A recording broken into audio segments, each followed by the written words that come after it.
Welcome everyone to the Voice of Terminus show. I'm Yanila, and I'm joined by Josh. Say hello, Josh. Hey guys. Then we have Lex with us. Say hello, Lex. I should have taken the blue pill.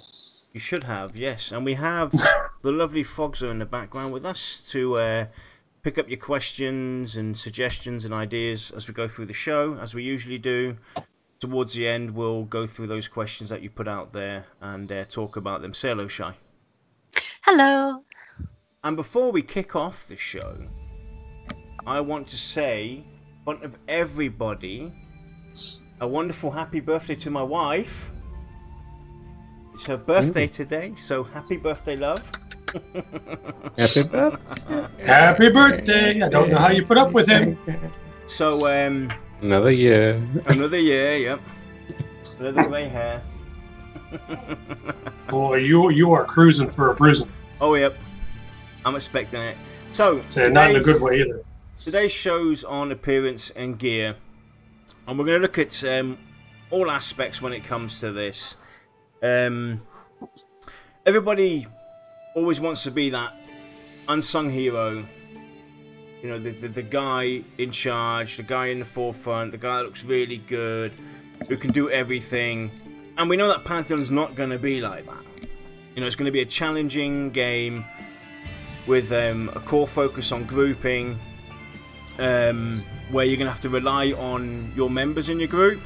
But that does not mean that you can't look awesome doing it. So, the first question is, how important do you think the appearance and gear is in a game like Pantheon? And we'll start off with you, Josh. I would say that for me, Pantheon is definitely a game that's more substance over style. I think that items are going to be requirements for making it further into the game, rather than, oh look, I've got this nice shiny sword that drips venom type of thing, so I can show off to my friends. It's got nothing to do with that. It's all about progression and helping your group out at the end of the day. So for me, I would say no, the looks aren't everything for the weapons, and shouldn't be. What about you, Lex? I'm a very vain gamer because my glory days are far behind me. I'll never be the best again, so I got to look good being mediocre. So to me, I'd say it's a 7 out of 10 personally.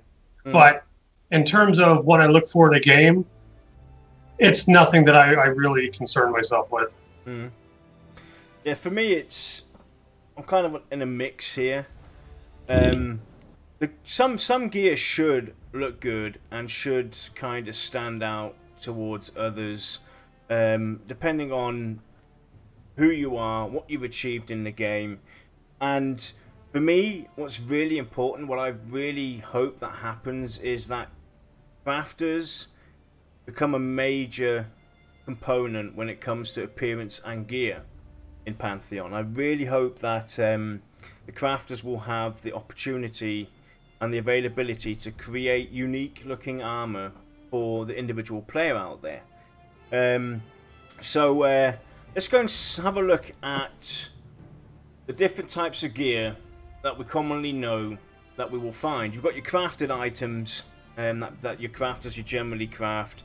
You have your regular drops from NPCs, mobs, quest rewards. You have your dungeon gear. You have your raid gear, and then you have your epic gear. Now, in respect to all of that, do you think the appearance should differ according to what kind of gear it is, or would you guys be open to having it be remodeled or reskinned and stuff like that? How would you like to split it up if it were to be? Let's go for it. And we got Josh sleeping on our stream. That's all right. Everyone's got to rest sometime. And I think that the one thing that my wife and I used to love was walking around in our cool armor that we received from the dragons in EverQuest 2, the one dragon zone. I can't remember what it was called now. And it used to be quite amazing because everybody would go, "Ooh, wow! Look at that armor! Look at the great armor!" Yeah, visions. There we go. Thanks, Rogs.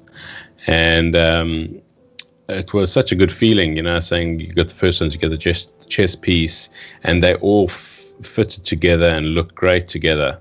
And was really a nice wow moment to have. So I do believe that there should be different levels of gear and the way it looks.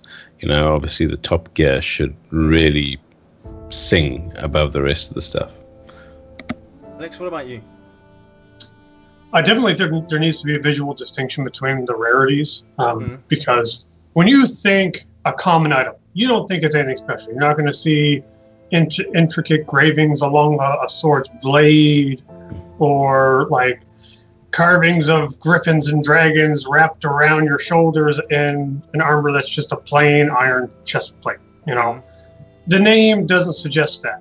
So, and I'm not saying like the minute you go to like an uncommon or a rare, you should be like, wow, and be like intricate filigree and everything all over the place. No, I mean, there should be a visual distinction on the level of detail for items that are of a higher rarity, or possibly even a higher level. Yeah. Because if you think, you get this sword that's, we'll say it's the hardest weapon to get in the entire game, then it damn well better look like it. I mean, it's got to be impressive for all the effort that went into it. Yeah, definitely. I think, gear in its own. You've got your raid gear, your dungeon gear, and you've got your epic gear. And for me, the epic gear itself should be the one that stands out the most.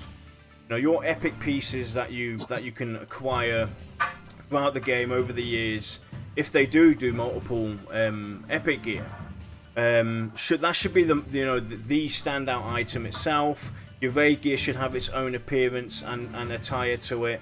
But one thing I want to touch on real quick as well, because Josh mentioned and you yourself mentioned, depending on what tier, what level, etc. you are. What do you guys think about set pieces? Gear sets that are commonly found throughout dungeons or through quests. Would you like to see something like that come back again? In a lot of games, in the early games of EverQuest 2, you had set pieces, and then they kind of drifted away from that. You never really got a full set anymore. Is that something you guys would like to see? I remember the level 20 quest you used to do in EverQuest 2. You would get your first set of gear. Yeah. And it had, its bonuses on top of it. And then another question to add on top of that: what kind of modifications, if something like this were to happen, where you had set pieces out there, what kind of modifications would you also like to see be available to you? And we'll start with you, Lex. Well, okay, I'm going to try and approach this and keep my brain on track here, because everyone knows how chaotic my mind is. But set gear, I love it. I love set gear. To me, it's like how people in EverQuest 2 love the shinies, or in Rift, they love the shinies, the collections. Set gears, that's kind of what it's been for me. I gotta have it all. But the problem with a lot of the past games is that they've been poorly designed in terms of difficulty versus when you should have the whole set.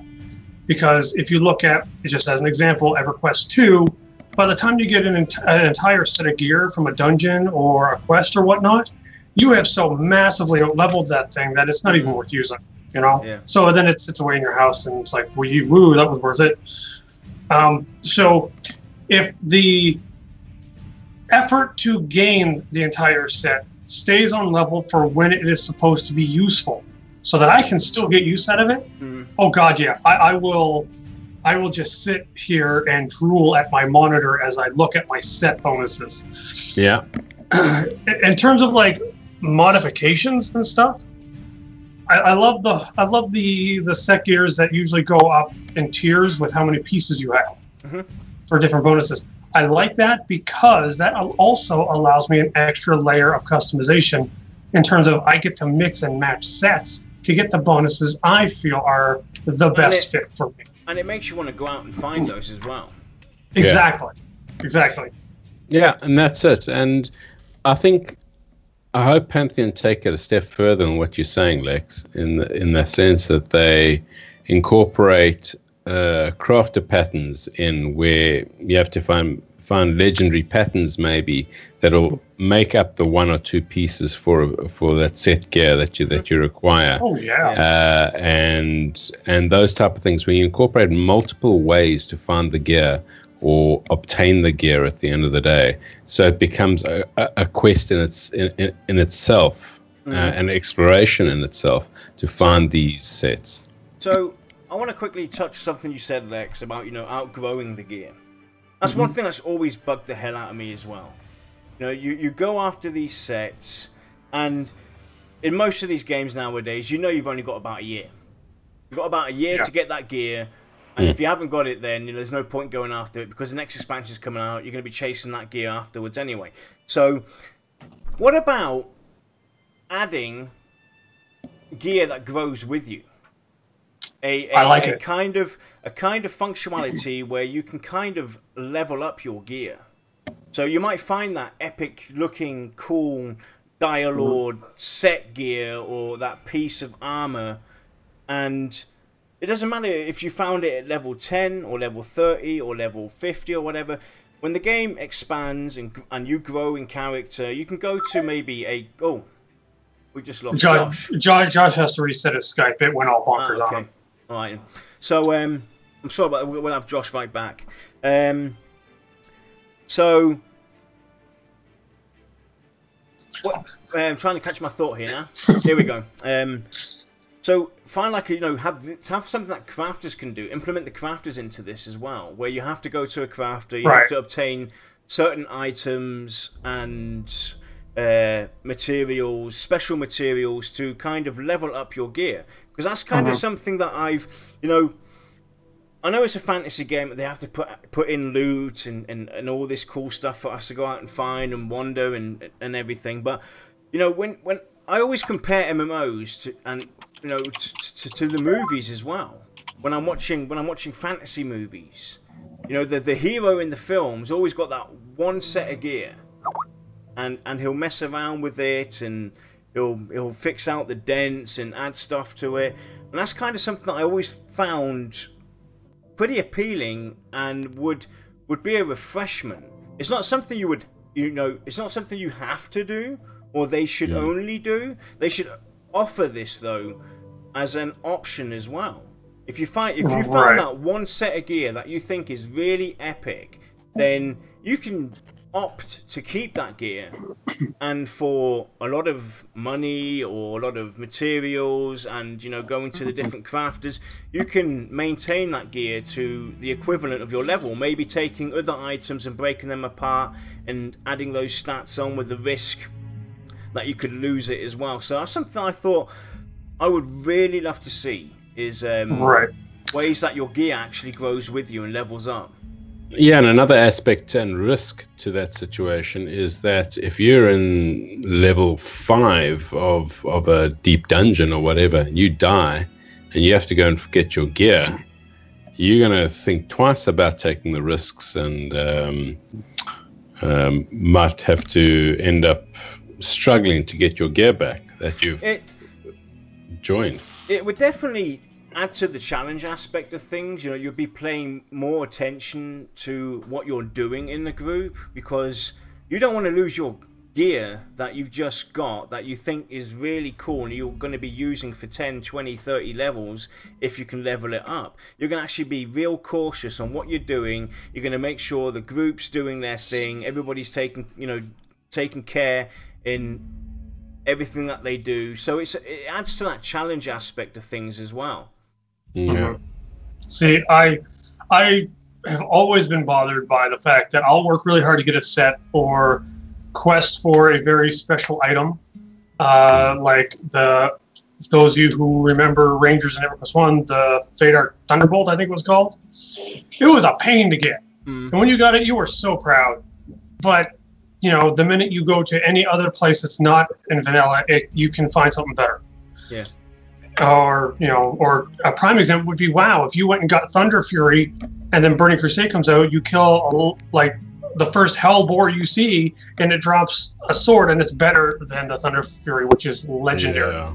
So, but see, I've had a lot of talks with some of my old gamer friends about this particular topic, and like, most of the people I know really want to bring crafters back into the circle, because for so long crafters have just been like, oh, you're wasting time. You know, you're not really useful unless you're making potions.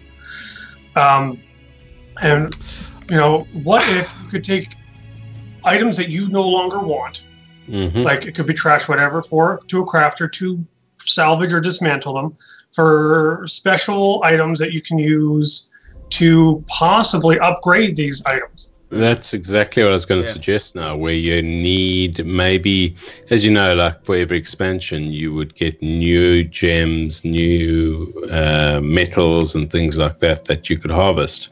What if you have to obtain X amount of those metals and gems and rare items in the new expansion to get a crafter to upgrade that item to the top tier level of that next expansion? Right, because when the new expansion comes out, you basically up the tier or the material for this tier and above up to a certain point, so that now it's only items that can be found in this new expansion or whatnot. You can basically take like a rare stone or something from that new tier and reinforce your armor. Your weapon and everything, so you give it that cascading sheet around it that is suitable for that zone.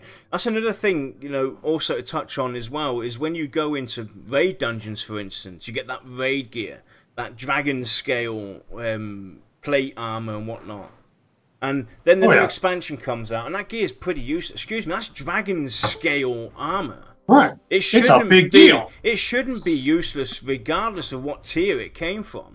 Exactly. You know, and I do think we should have some kind of special gear within dungeons and zones that you might need to have that have certain resistibilities or acclamation. But I would rather see this as an additional slot to your gear, rather than having to put on a new set of plate armor to go into this one environment, to this one acclamation zone. It's something. It's like so you're going into a climate that's cold, it's freezing, you know, you're obviously going to need the frigid acclamation, so you do your injections and everything, you got your gear on, but you need additional clothing so that so you're acclimated to it, rather than hey, I need to go and get the frost giant breastplate that has 1000 resist towards frigid.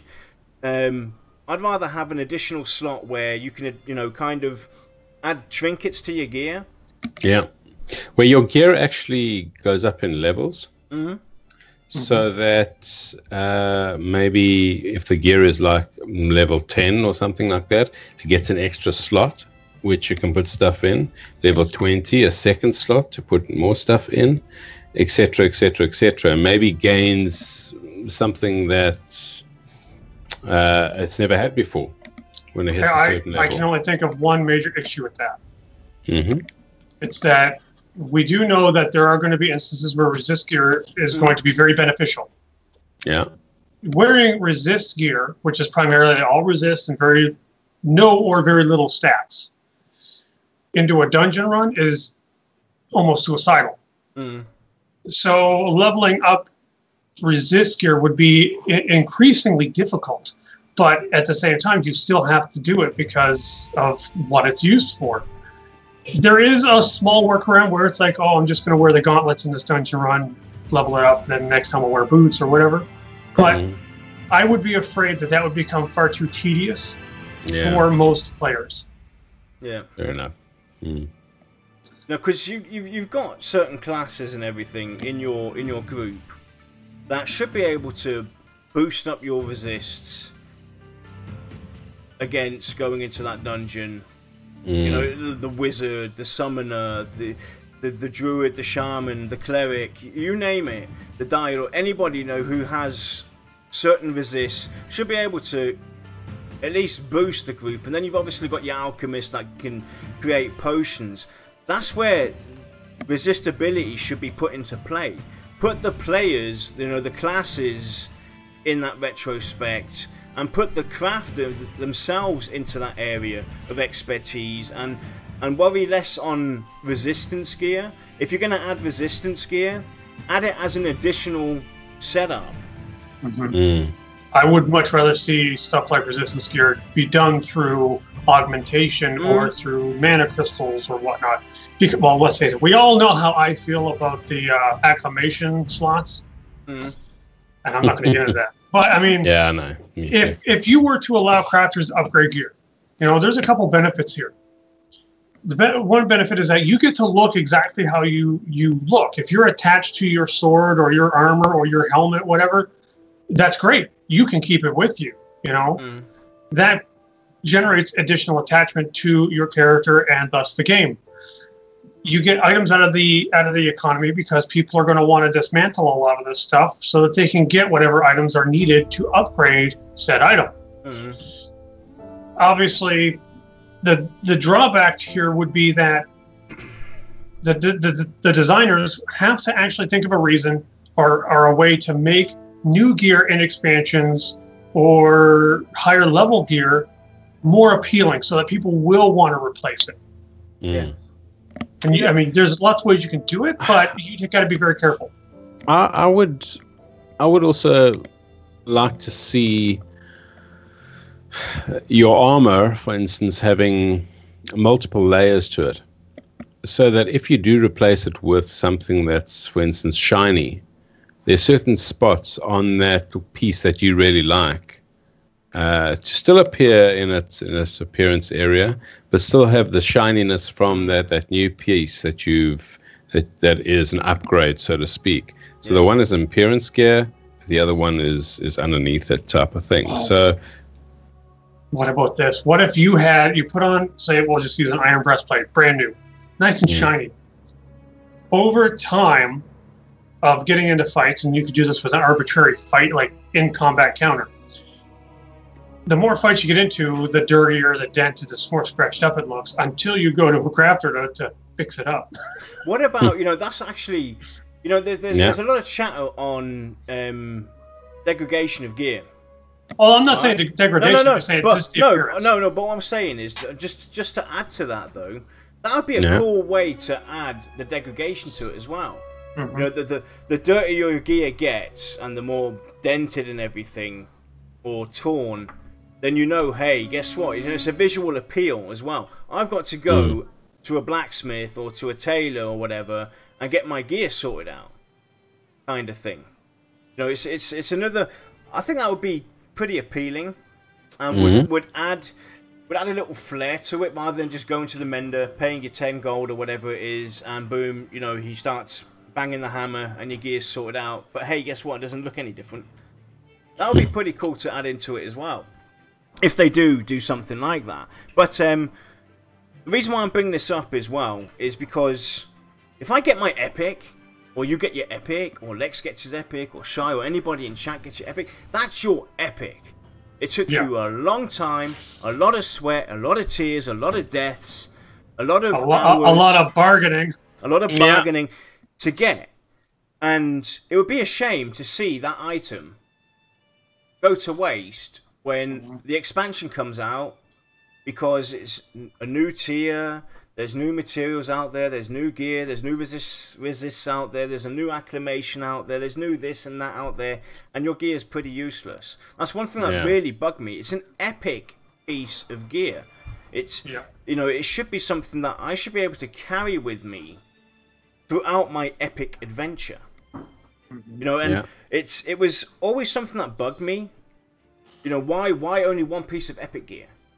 You know, it was mostly the weapon, but then some games implemented, you know, actual chest pieces and this and that, but you never got the full set. You know, that should be the ultimate goal. is to get your, to epic yourself out. In the end, whenever you're level 100, 120 or whatever, you finally reached that point where you are now epic 1.0. Throughout the expansions. That would be something that would be really appealing, is to actually have gear that you can go and get that grows with, this would be the most lucrative and most sensible way to go about gear growing with you, would be the epic gear. Yeah. It makes the most sense. It makes the most sense, exactly. It's an item tailored for you. Technically, it's tailored for your class, So the fact that, I'll use EverQuest 1 as an example, you get your epic. By the time you start hitting, like, I don't know, I'll just say Planes of Power, your epics are all but useless once you start raiding. Actually, no, Shadows of Luckland. The minute you start doing that stuff, your epics are completely useless. And a lot of people that I remember, mind you, I could be wrong, it's been a few years, that ever used their epic were for reasons that no other item ever had, like a bard singing short sword. It had forget the word, but it had a thing on it where it increased all of your songs. It counted as every instrument. So he only ever had to carry that, so it was always in every bard's offhand. But if you ask them, they're just like, yeah, it's just there so I don't have to wield an instrument. That's the only reason. And the thing is as well with the epic gear, I would love to see it happen where you have choices on epic gear at the end. It's not just a two-handed sword or it's a shield, a one-handed shield or anything like that. If I'm going out to get my epic gear and, if they don't plan to, do multiple sets or add multiple set pieces towards it, then at least give me the choice to choose if I want to go two-handed with my druid or if I want to go with a shield and a mace. Give me that choice. Let me choose when I go and pick up the quest and I speak to the NPC and I get told about my this epic weapon out there for me. That there's like there's maybe multiple options out there. That would also be really cool to add.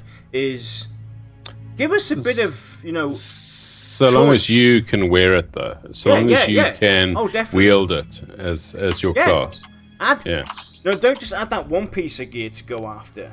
Give us, player's choice, and then make it like, what do I actually go for? Because I think that would add. I think one of the better examples in EverQuest 1, again, because it's what I draw from, for epics is the warriors. He gets two swords. You can merge them together to make a two-handed sword. Because I knew warriors that preferred to tank two-handed. I knew some that preferred to do it with dual wielding, or some with a sword and shield, so he could wield one of the swords and a shield. Yeah. So that was a perfect example, mind you, probably not the best way, where one epic really did fit all playstyles.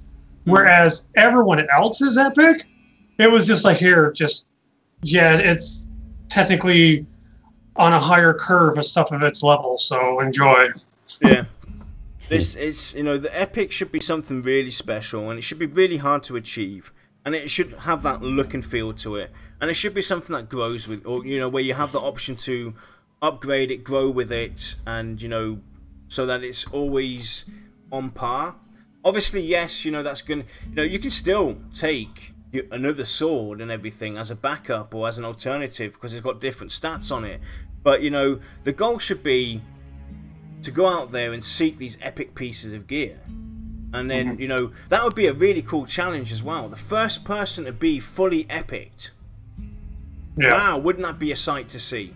But let's go and talk a bit about the crafters as well, because we know that Viav already mentioned that crafted items, gear wise, will be quite up there on par with the raided gear, dungeon loot and everything. And I actually respect that and find that really cool that crafters get that extra attention to where, hey, do I want to go and spend hours trying to get this piece of armor out of this dungeon where I've been having trouble for weeks, or do I want to go and see if there's an easier route by gathering materials, maybe going into some smaller, lower dungeons, and going to a crafter in the end, who can then craft me a equivalent that's almost on par with that. It's not exactly like that, you know, there might be a few differences in balance, but it's still up there as, you know, pretty good gear. But you know, the chat's already been speaking about this, a wardrobe.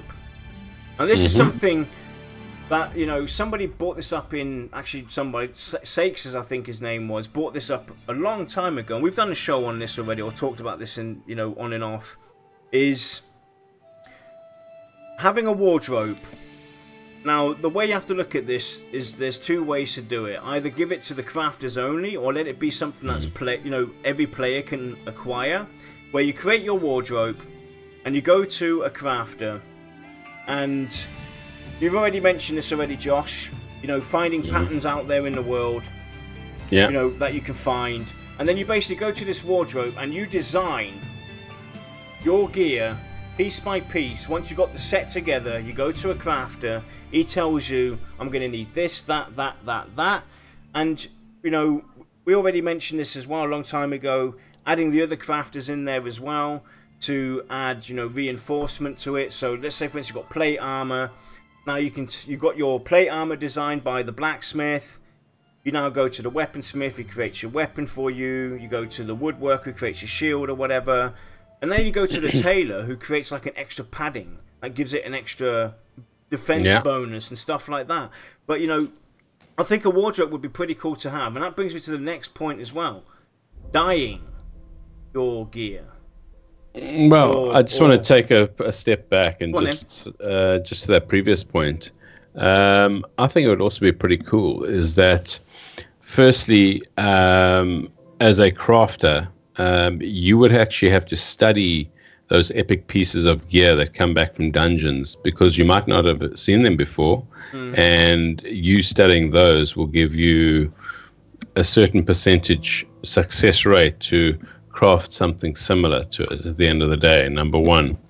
Number two, it would be cool if you had multiple crafters working on an item, where you'd need 4 or 5 people to create something that's very extremely similar to that piece of raid gear that you might have found. So you've got them all working together and collaborating to make certain items at the end of the day. So yeah, I think there's definitely ways of bringing that in. I mean, that would be very cool. It would kind of make like a production chain amongst crafters. My only concern would be there has to be a system to ensure the safety of any item being modified. I can't remember what game it was, but one game that I played, you were able to commission crafters. Something like that might work. Yeah. Maybe with a few. Well, EverQuest 2 used to be able to commission. Yeah, it's, you know, learn from other people's mistakes, find the shortcomings of their systems, and try to do something similar. But that way, you can still protect the item that's being worked on, and it's not like, oh, sorry, it's gone now. So I just had like an idea, and this is kind of drifting slightly away from the whole appearance and gear thing, but think about factions as well. Now, we've seen it in multiple games where you get an illusion that you put on, you can go into that faction, and you can start speaking to NPCs to get quests. Why not up that as well? Why not have, you know, certain, you know, NPCs from that faction, you go out and hunt them, kill them, slay them. Your faction goes down, but they drop gear pieces that you can acquire. You put that gear piece on, you now look like one of them.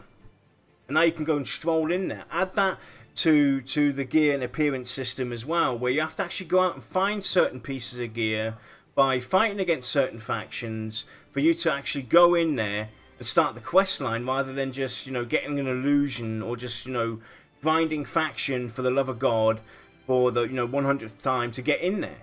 What do you think about something like that as well, where it's not just related, the appearance and gear is not just related to your character, but it's related to the game world itself as well. Like going into, maybe if you go into town, like into Thronefast, and you go to a certain area, you might not be able to wear your complete armor, you might have to put on some dress uniform to look the part, to actually be allowed into there. That's actually a very interesting concept, adding reputation combined to items. I like it. I think it's worth exploring. Because let's face it, if I'm a Scar and I bust my butt off to become friends with a halfling, never happening. But I walk into the town with a severed halfling head hanging from my belt, chances are they're still not going to like me. Mm. Yeah, that is true. Yep. I'm lost here at the moment.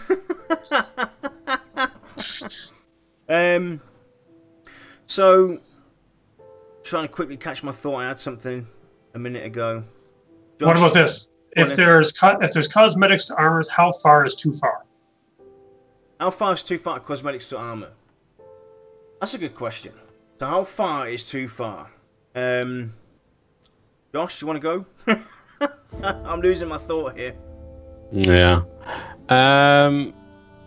I think when you are able to start putting pictures on the actual armor itself, where you putting weird and wacky items that are actually going to spoil the aesthetic of the actual game world itself. Mm-hmm. That's when you need to pull back and say, hang on a second, you know, our game's becoming a little bit bastardized. Thanks, chat. In what we originally planned for it to become, so we need to pull back on that. Sorry. So I got my thought back from chat. Thank you very much, everybody. We were talking about dyeing items. Mm-hmm. It's a feature that I was first introduced in Dark Age of Camelot, and I love the hell out of it. Being able to dye your items. That is something that should be brought back to the appearance and gear. If I find that blue robe and I want it to be white, then I can go and dye it. For the love of God, bring that back. It would definitely make everybody look uniquely different. You know, we three might wear the same armor, but ours all look different because we dyed it different. Right. And sorry for bringing us back to that topic, Josh. But there as well, do you think that there should be limitations when it comes to the dyes, color-wise? Again, I think what I said was I'd stick to that, to be quite honest. I wouldn't want to see pink spotted armor type of thing in the game world. Rainbow color. Yeah, rainbow stuff. I mean, yeah, there is certain games that stuff can be done for, but if you are trying to reach some sort of normalcy in terms of what you want your fantasy world to have, then I'd say you need to rein back on those type of things. Lex, what about you? Dye color, I think, is one of these topics where I don't feel like I have a right to say one way or the other. Everybody has their own preferences. Just because Susie enjoys hot pink and bright yellow doesn't mean, doesn't mean that she shouldn't be able to do it. Just because I like dark reds and blacks and blues and Susie hates those drab, depressing colors, that I shouldn't be allowed to do it. And I mean, having your own unique color scheme, be it incredibly garish and eye-bleeding, yeah, it still gives somebody their color scheme that makes them stand out. My worry is that as a developer that's obviously wanting to appeal to everybody you can, things like that might actually turn off a certain of your audience, and they'd go, nah, hang on a second, it's now turning out to be some sort of Korean MMO type of thing, Yeah, doing things like that. I'm not going to play this anymore. Yeah. Yeah. Basically, if you look back at the fantasy world and everything, you know, from history as well, you know, this is kind of like, you know, we're looking at times where Merlin was around, and King Arthur, and Excalibur, and dragons, and goblins, and monsters and creatures. And you look at and Timmy the hot pink bird. and you look at their you know, color schemes that they had. You know, there wasn't a lot of colors out there. No. Those colors are very muted. Exactly. So if they're going to give a color scheme, it should be very limited. Yeah. To what was done during those ages, because it is. I can understand that, you know, like you said, Lex. I can understand your point on this. Yeah. But at the same time, like Josh said, you know, this isn't going to be the game for everyone anyway.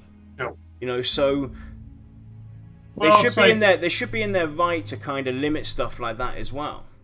Right. I mean, they are. It's their game. But I mean, most dyeing systems are done with a simple palette swap, meaning if the base color of this breastplate is gray, you just swap it out with a green or whatever you want, right? I'd almost be interested to see if they could do a dye job that just overlays a texture of that color, so that it's not just a complete, oh, this is bright freaking yellow now. Now it's a gray breastplate that looks like it's actually been dyed and not just the entire colors that swap. Yeah, so that basically brings us to the next point as well with the dyeing. You know, how in depth should it go? Should you be able to select what part of the gear you want to dye in what certain color? So if you've got, like, you know, this intricate outlining or inlining in your plate armor that's golden, but you're a dye lord, you want it to look blood red. So should you be able to dye something like that? Part of me, well, the vain part of me says, oh God, yes, please. The programmer me says no, because God have mercy on the developers. Exactly. That would be a lot of work to do. A lot of work for almost no return. Yeah. Yeah. So looking at the appearance aspect of things as well. When you see your character and it wears a necklace, it wears earrings, it wears bracelets, it wears a ring on its finger, is this something that you want, if it's visible due to the clothing that you're wearing, to appear to be visual? Or don't you really care that much for that kind of stuff? Personally, the tiny little trinkets don't bother me. I have known people that would have liked to see them. There's been plenty of jokes made about how it's like, oh, I wear this gigantic amulet. No, I'm not. Or I can wear 4 rings total on 8 fingers. But where are they?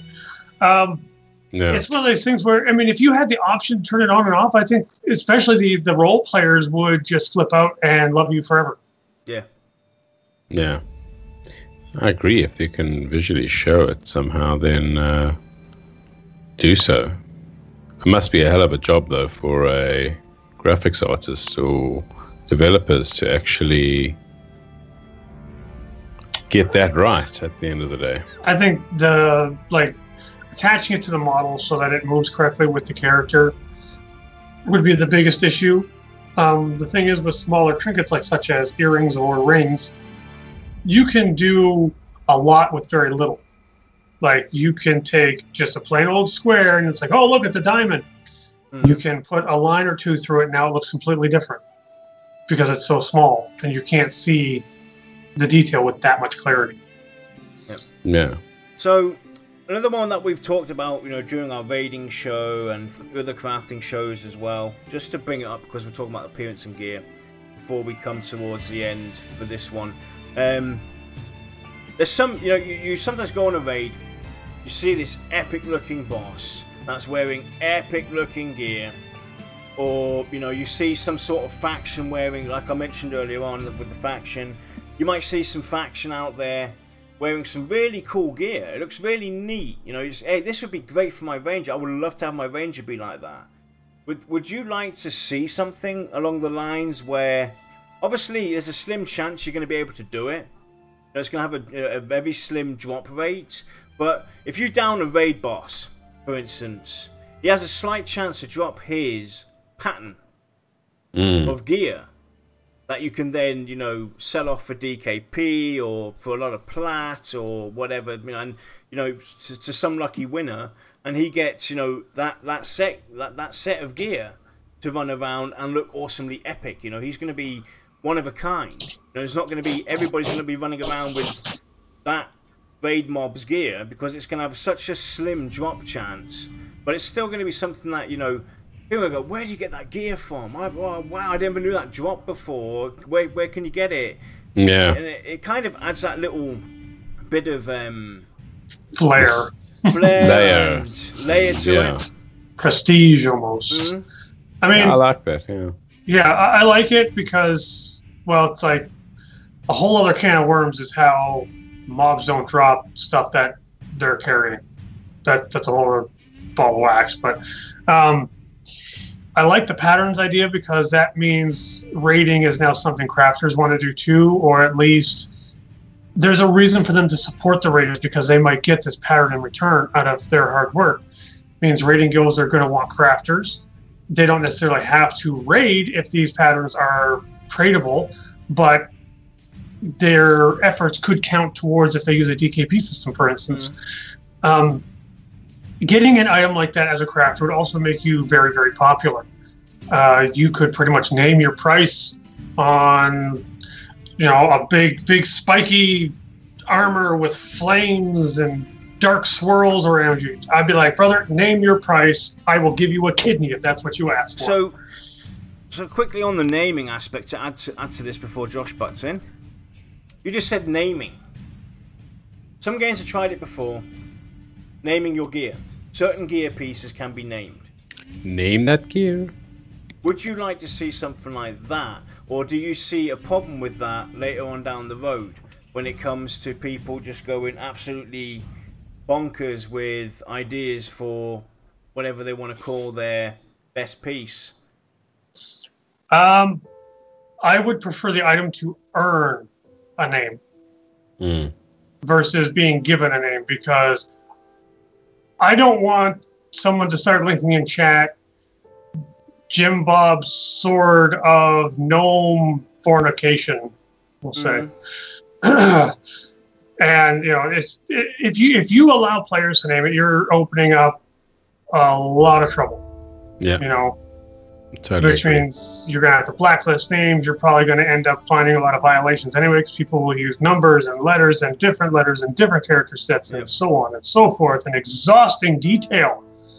But if you were to take, like, say, a very special, not necessarily epic, but a special weapon or armor, like a shield, and have almost like a hidden quest attached to it, where it's like, with this shield equipped, it has to block 4,000 times. So if the player blocks 4,000 times with this shield on, it now becomes whatever shield of blocking, and it gets a bonus to the block stat. Yeah, I would. You know, that's how far I would go. Basically, is your character name. That's the thing that you could switch out. You know, the character name of Blading Souls, Agony Dagger, or whatever you want to call it. Yeah, that's how far I would basically go. Right. If you're a crafter, you should be able to attach certain names to it for stat boost, but would also increase the requirements, because you could say, like, an orc bane, now the recipe requires 100 vials of orc blood. You know? But I would not, under any circumstance, allow any player ever to type in a name for an item, because even myself would make something wildly inappropriate just because I could. Yeah, exactly. Exactly. Yeah, it's got that. You know, crafters should be able to, like, you know, name that piece that they've crafted with their crafting name, so they got their identity. So when, you know, I go and purchase that sword from that person, it's going to have his name on it. It's kind of like an advertisement. And if I go to a crafter and ask him to go and craft me a sword or a shield or a robe or whatever, if I go into direct action with him, he can name it then for me with my name, for instance. And this brings on another idea, kind of drifting away as well, on crafters. Crafters creating items. How far would you like to see them be able to experiment? So let's say, for instance, now I've created the Wonder Fire, the Wonder Vice. What about experimenting by melding those two together and seeing what crazy stuff comes out from that? So long as it was within reason. I mean, if you were creating arrows and you got to an expert level where you can now create arrows of fire, I wouldn't see that being a problem. But yeah, if you are making then arrows of boss slaying, for instance, or something stupid like that, then no, definitely not.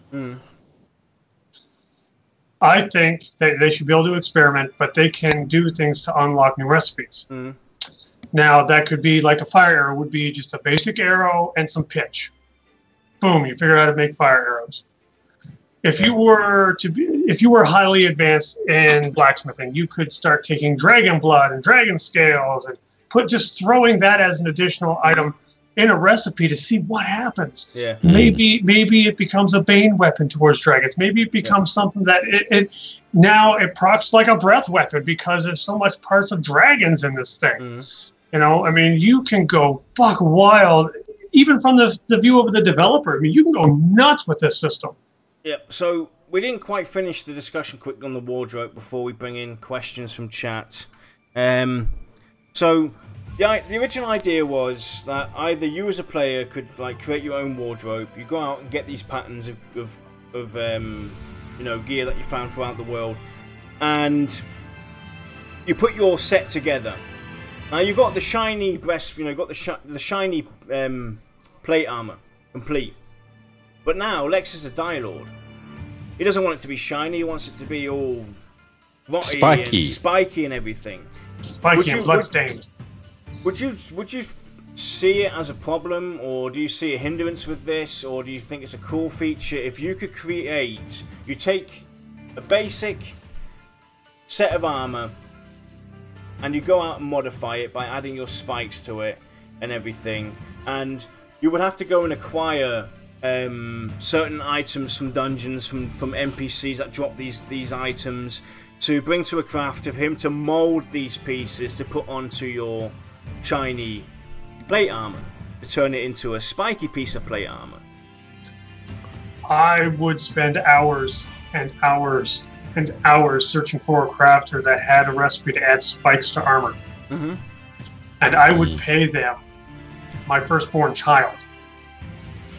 I mean, with crafters finally getting their own, I guess, time in the spotlight finally, it will literally be, what do you want?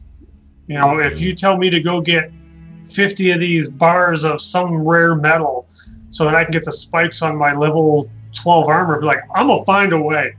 I don't care if I got to whip up the knee pads and go start visiting alleyways. I'm going to get it. Yeah, I agree. I think that would be awesome. I think it definitely adds a depth to the game, and I would also be running that dungeon 10 million times just to get that pattern if I had to. Yep. So quickly to touch on gear, and then we'll go into the questions and then finish off for today. So this also touched on the appearance as well again. When you see your character, he's got backpacks, he's got, you know, keys that he's found from certain dungeons and doors and this and what and everything. Do you want to see the appearance of that, or that be an option for you as well?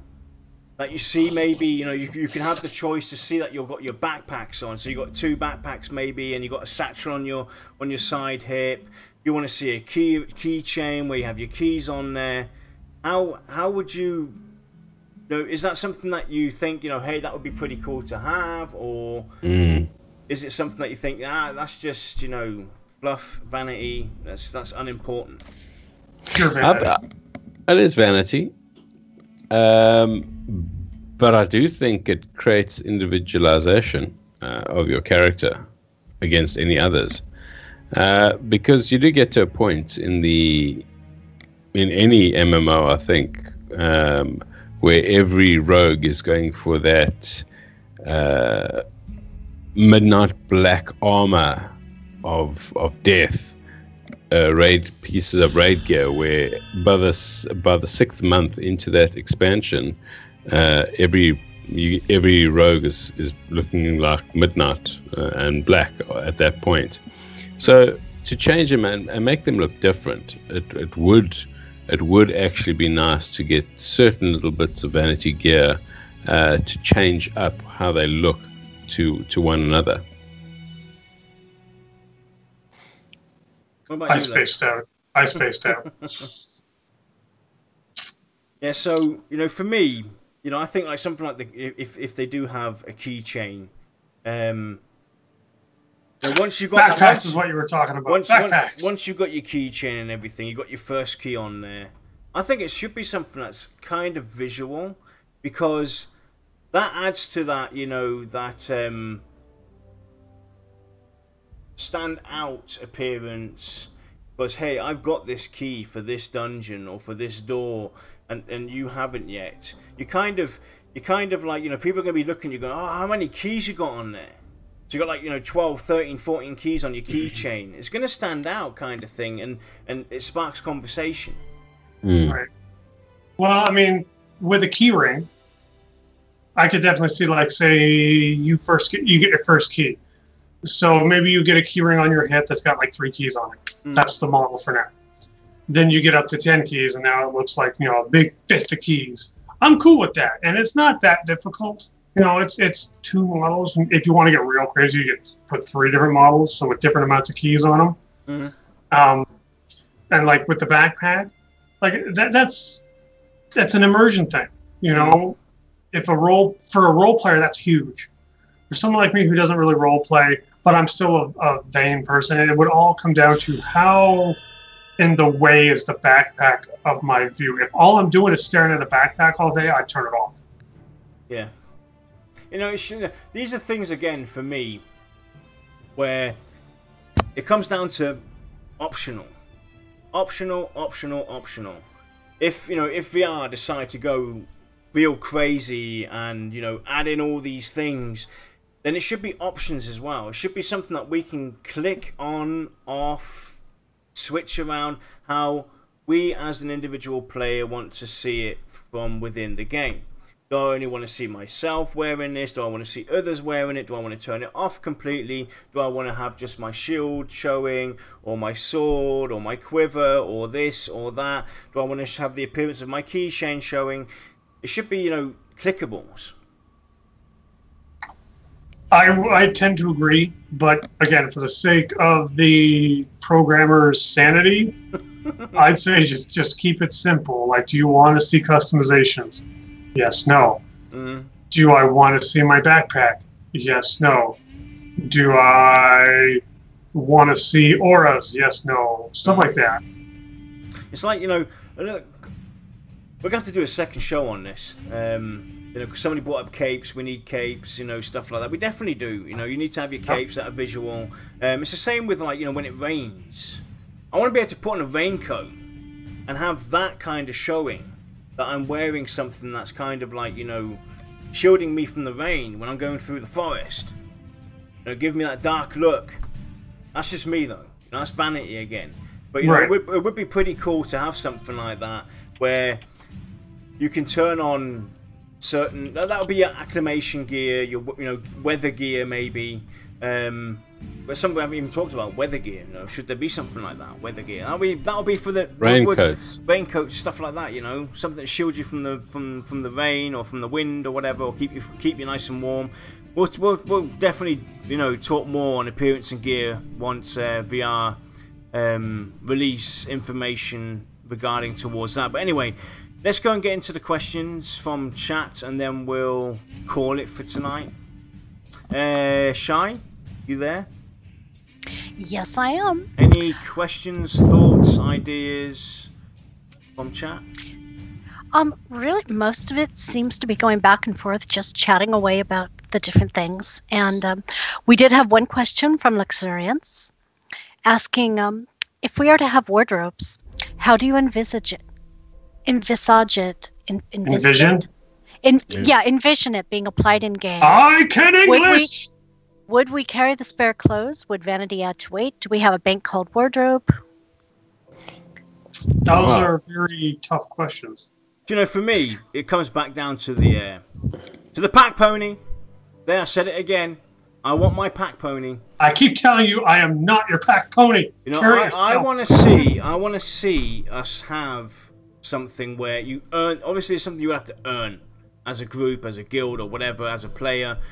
You actually get a pony that would carry your backpacks, your bags for you. So it would carry the heavy gear, the clothing, the swords, the shield. Because to me, that's always something that's, you know, I understand. I understand that, you know, they need to have it in game where you get your loot and gather it. But hey, if I'm carrying 20,000 shields on my person and 10 swords and potions and trinkets and you know, my veteran rewards and everything, where the hell do I put all this stuff? It always bugs me. Bugged me.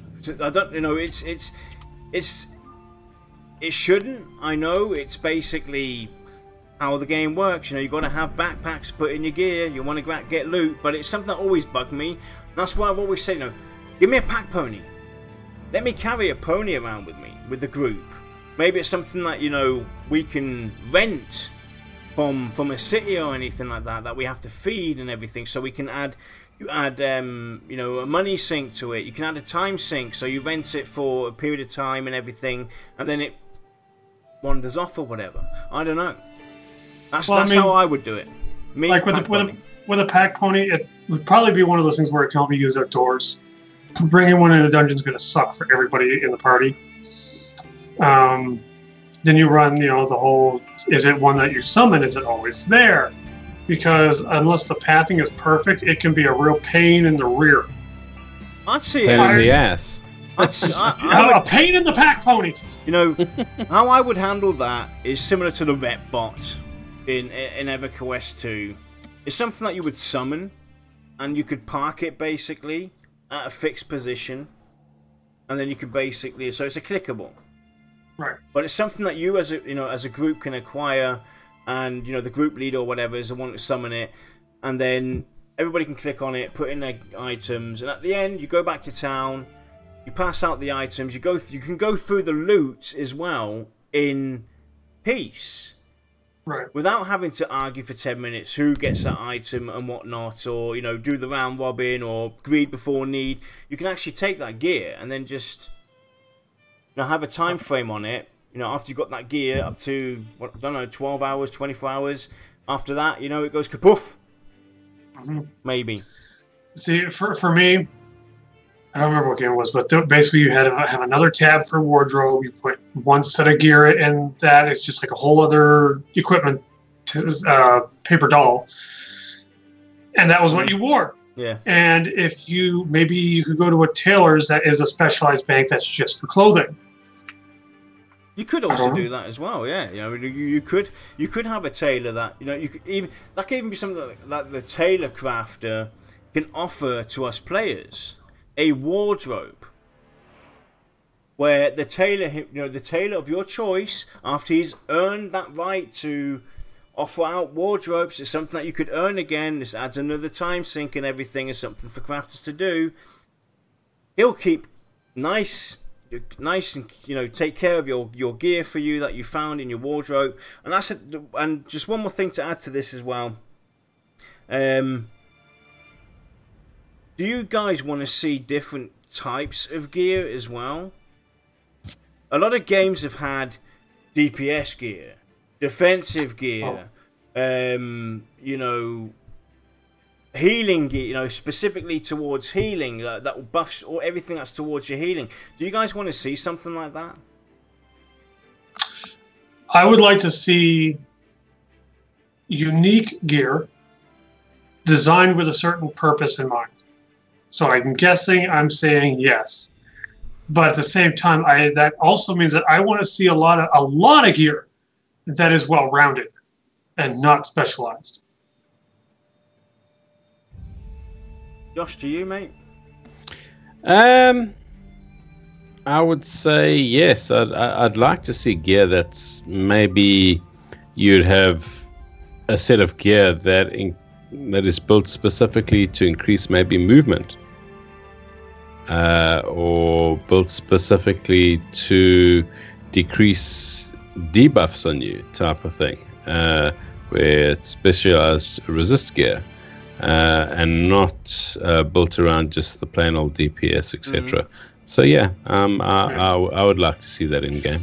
Right. I mean, it's like if you had a jagged short sword of bloodletting, the name kind of says that it's made to hurt people. So that's probably a DPS item. So the stat should reflect that. Whereas if you have like a stalwart shield of impenetrability, then it should reflect that in its stats. It shouldn't have tons and tons of strength and extra damage and all that stuff, you know? Yeah. Yeah, and, you know, chat's brought it up. Wouldn't it be better to have a rune for that? We kind of... We did talk about that at the beginning as well, where, you know, that would be something additional. Yeah. Theoretically, yes. Because then you could basically give all items base stats, and then you could modify or even have a rune that would shift stats around. I mean, that's a good idea, because that still means that everything is still technically, you know, the higher level stuff would have more stats, but you can still do what you want with it, and nothing is technically a DPS item or a healer item or a tank item. Yeah. Anyway, Shine. any other questions? Or anything like that? Nope, that was basic. That was the main question. Jan, you're sliding off center camera. I know I am. You're sliding way over. I'm twizzling here. Okay, so that was basically it. We're definitely going to do more on appearance and gear as soon as we find out more on what approach we are going to be taking, because we do not know. And there's definitely plenty of room to explore. I'm a darkie. More further, all of these. Hey, what's this? Darkie! We were talking about you. How your appearance and your gear make Lexa laugh. Yeah. Next week's show is, we're still waiting on a few things. There might be a shift in what we'll be doing for next Friday. We do not know yet, so you just have to wait until we put something out on Twitter. So we're still waiting for a few things to come around, and then we'll let you guys know what we'll be doing next week for sure. We don't know quite yet. And any final thoughts, guys? Anything you guys want to press out there for this particular show before we end it? Well, I can see that there's multiple opinions out there that about gear, what's good and what's bad. I just think that it's quite a resource-heavy subject for VR, and I guess if they have the resources, they can push out more things at the end of the day. And, yeah, it's definitely something that they don't have to do right away, or, you know, as soon as possible. A lot of these things that we've talked about, that we, you know, could see happen, are also things that if the developers did decide to do it, they can do this in strides, in small steps. You know, it doesn't. These, you know, this would be something that would even satisfy my lust for the next expansion. You know, it doesn't always have to be about adding in 10 levels and 10 new zones and 30 new raid zones and 20 new dungeons. Stuff like this, where they up the appearance and gear by adding some trinkets to it and everything, you know, to spice it up, is reward enough. Yeah. Yeah. All I know is that I'm a very vain player. So, Lex, do it for me. Say it, please. I'm not going to tell you I love you on air. No. Say it. Say what? You got Madaki in chat. Say it. Oh, Save me, Badaki, you're my only hope. There we go. You have. Now my weekend is complete. I have yelled that in Skype so many times. That's kind of like my catchphrase when it comes to Pantheon now. So you were saying when this. Pantheon comes out, if you guys are on the same server as me, you will see this in Shout quite often. That's his battle cry. It will be. Well, actually, it'll be my "Oh God, save me" cry. Yeah. So we're sorry, Madaki, but we've run out of time. We'll have to catch you maybe next week or the week after. You know, that's it. You came in way too late. So with that, everyone, have a great weekend. And we'll see you all next Friday. Follow our Twitter or join our Discord if you want to be kept in the loop for what we will be doing next week. Because we're not quite sure yet. We're still waiting on a few things to sort themselves out. And then we'll know for sure where we will be going. Josh, it was a pleasure. Lex. Yeah, thank you. It was great having you. Shy. I should be back on a more reliable basis. Yep, and just to give you guys a slight hint, I will be stepping away for a little bit in the next 2 months or so for about 3-4 weeks, and the wonderful Joshua will be taking over here, and hopefully there'll be room for me when I come back. So, who knows? We shall see. The coup has begun. I was going to say something that was going to be way past 18 plus. Wow, I had to stop myself. We'll have to. We'll definitely have to do a Voice of Terminus nighttime show or something, so that Lex can let it all out. Nah, you just catch one of my streams sometime. You'll see that I talk so bad that I would make a sailor blush. I have to think about what I'm saying 3 or 4 times before I actually open my mouth here. We do a pretty good job. I try. So anyway, let's go and put these wonderful people in chat out of their misery. Have a great weekend, and we'll see you all next Friday. Next time, yep. Same time, same channel, same faces, same wonderful people. Have a great weekend. Be safe, everybody. Guys. Yep. Have a good Cheers, one. guys. Bye.